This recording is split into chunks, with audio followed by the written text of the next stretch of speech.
ახლა ვსაუბრობ ძალიან საინტერესო თემაზე იუსტიციის სახლზე ოღონდ ოდნავ სხვა კუთხით. ბევრ შემთხვევაში იუსტიციის სახლი ასოცირდება ხოლმე მაინც და მაინც რაღაცა ხელშეკრულებებთან, მხოლოდ პირადობის მოწვევებთან, პასპორტებთან თუ ასე.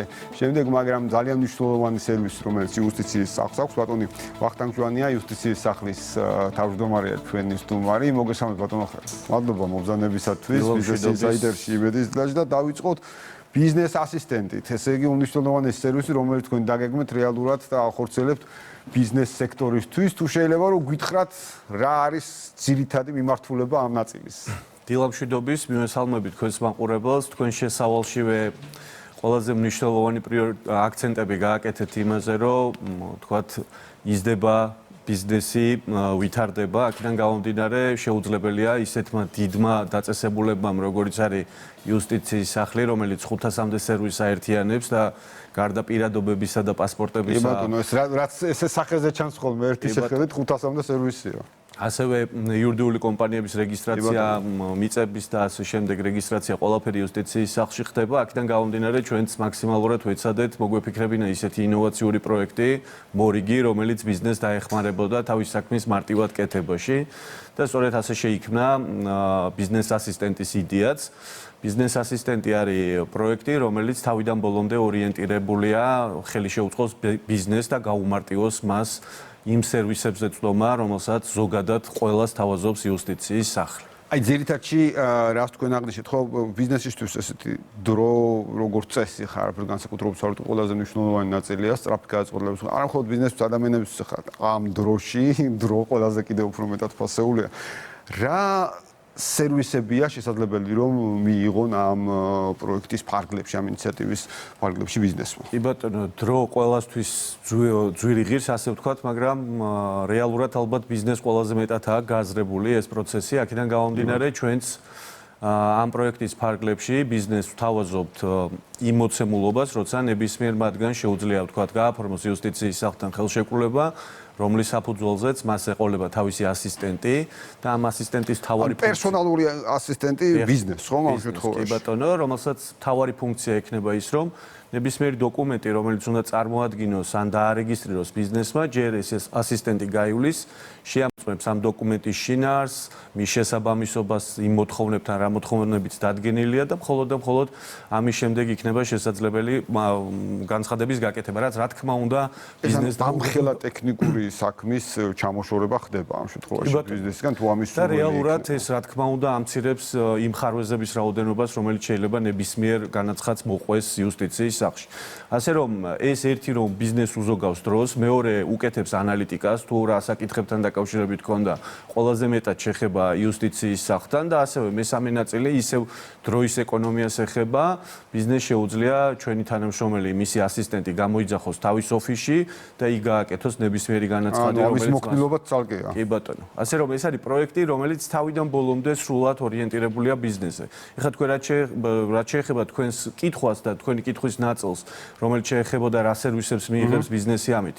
ამითი ბიზნესი მიიღებს ნებისმიერ იმ სერვისს, რომელიც დაკავშირებულია და შეიძლება შემხებლობა ქონდეს ბიზნესს, იქნება კომპანიის რეგისტრაცია, წილის გადაფორმება, უძრავი ქონების რეგისტრაცია, სამოქალაქო სერვისების მიმართულებითაც შეუძლია მას მიიღოს სერვისები და ვთქვათ კონსულტაციებიც და ეს ყველაფერი ამ პროექტის ნაწილი, ასე რომ ნებისმიერი ის აქტივობა, რომელიც ბიზნესს უნდა გაეკეთებინა და განეხორციელებინა იუსტიციის სახლში მოსვლით, რიგში დგომით, თუმცა ეს რიგის მოწდის პერიოდიც და მოლოდინის რეჟიმიც არ არის დიდი.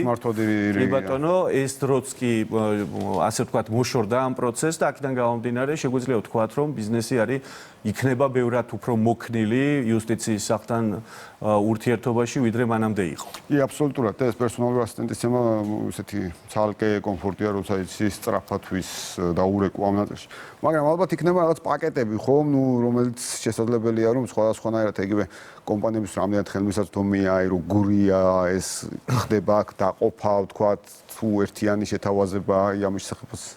აი, თავიდანვე ხაზი მინდა გაუსვა იმას, რომ ჯერთი იუსტიციის სახლისთვის ბიზნესთან ურთიერთობა არ არის ახალი ამბავი, ჩვენ ვართ მსოფლიოში მე მგონი ერთადერთი დაწესებულება, რომელიც საჯარო სერვისებთან ერთად ბიზნეს სერვისებსაც, ანუ ბიზნესის სერვისებსაც ვყიდით, ეს იქნება დაზღვევა თუ სხვა მიმართულებები.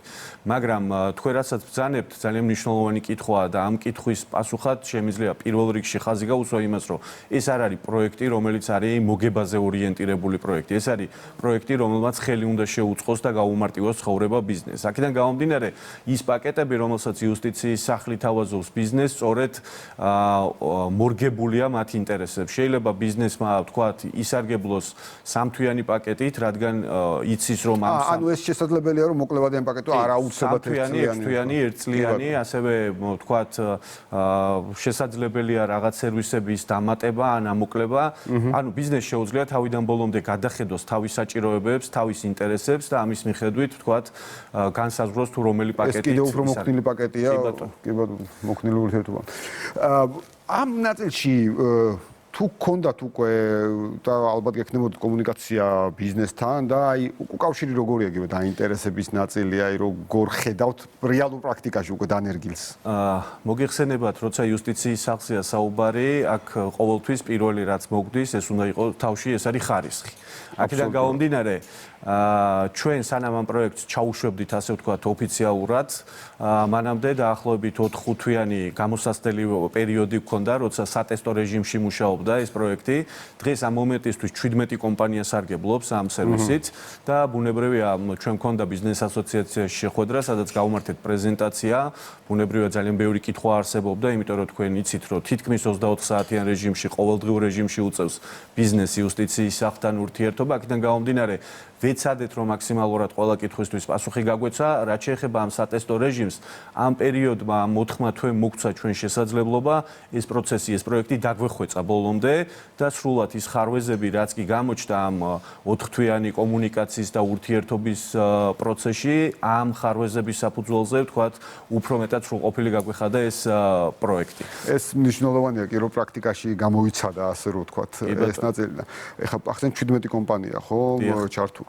აი თუ გეგმავთ ამ კუთხით, რომ იგივე ცნობადობის კუთხით დღევანდელი ეთერიც მართლაც ძალიან ბევრი გვიყურებს და შესაბამისად დარწმუნებული ვარ, რომ კიდევ უფრო მეტი დაინტერესება იქნება. ამისა თუ გეგმავთ კამპანიურად მეტად ინფორმაციის მიწოდებას ბიზნესისთვის და ასევე სულ მიჩნდება ხოლმე ეს კითხვა მაღალი მოთხოვნის პირობებში როგორ შეგიძლიათ მართოთ ეს პროცესი? კი ბატონო, ძალიან მნიშვნელოვანი კითხვა, ერთი რაც შეეხება ინფორმაციის გავრცელებას, რა ვიცი, ალბათ ერთ-ერთი ყველაზე სწორი გადაწყვეტილება არის ის, რომ დღეს მე და თქვენ ვსაუბრობთ ამ საკითხზე, თუ არა აქ ვსაუბრობთ ამ მიმართულებაზე, ასე რომ მეორე ნაწილი ბუნებრივია, ჩვენ აქტიურად გეგმავთ უფრო ფართოდ გავშალოთ საინფორმაციო კამპანია ამ მიმართულებით, ასევე როგორც უკვე გითხარით ბიზნეს ასოციაციაშიც გქონდა შეხვედრა და ორი შეხვედრა შედგა ჩვენ შორის. ასევე ვთქვათ, ეს არ არის პროცესი, რომელიც მხოლოდ და მხოლოდ თბილისში წარიმართება, როცა უკვე რაღაც ეტაპი დასრულდება ამ პროექტისა, ბუნებრივია, ავტომატურად შეიძლება საჭიროება გახდეს იმისა, რომ ვთქვათ, თუნდაც ბათუმში განხორციელდეს ეს პროექტი და ბათუმში არსებულ ბიზნესსაც გქონდეს შესაძლებლობა. ანუ ამ ეტაპზე თბილისის ნაწილია, მხოლოდ თბილისის ნაწილია, თუმცა ეს არ ნიშნავს იმას, რომ ჩვენ ამითი ვასრულებთ ამ პროცესს, ასე რომ ჩვენ მაქსიმალურად ვეცდებით, როგორც ყოველთვის, ყველა სერვისთან მიმართებაში, ყველასთან მივიდეთ და ყველას ავუხსნათ თუნდაც ამ პროექტის მნიშვნელობა და საჭიროება. ძალიან მნიშვნელოვანი პროექტია და კიდევ ერთხელ მადლობა, რომ ჩვენთან ბიზნეს ინსაიდერში მეძისtildeში ამ თემაზე ვისაუბრეთ და აქვე შემიძლია ვთქვა, რომ მაქსიმალურად ამ ნაწილში ვიქნებით ჩართულები, რომ ბიზნესს მივაწოდოთ მეტი ინფორმაცია ამ მნიშვნელოვანი სერვისის შესახებ. ვახტანგ, დიდი მადლობა მინდა გადაგიხადოთ კიდევ ერთხელ მოგზაურობისათვის. წარმატებას გისურვებთ არა მხოლოდ ამ, არამედ ამ უდიდეს საქმეშიც იუსტიციის სახლი აკეთებს. ფართოვდება ყოველდღიურად შეიძლება. კი ბატონო, ძალიან დიდი მადლობა კი. ჩვენ 125 ფილიალს ვაერთიანებთ, ასე რომ მთელ საქართველოს მოვიცავთ. ძალიან სოლიდური ციფრია. დიდი მადლობა. თქვენ გადავინაცვლოთ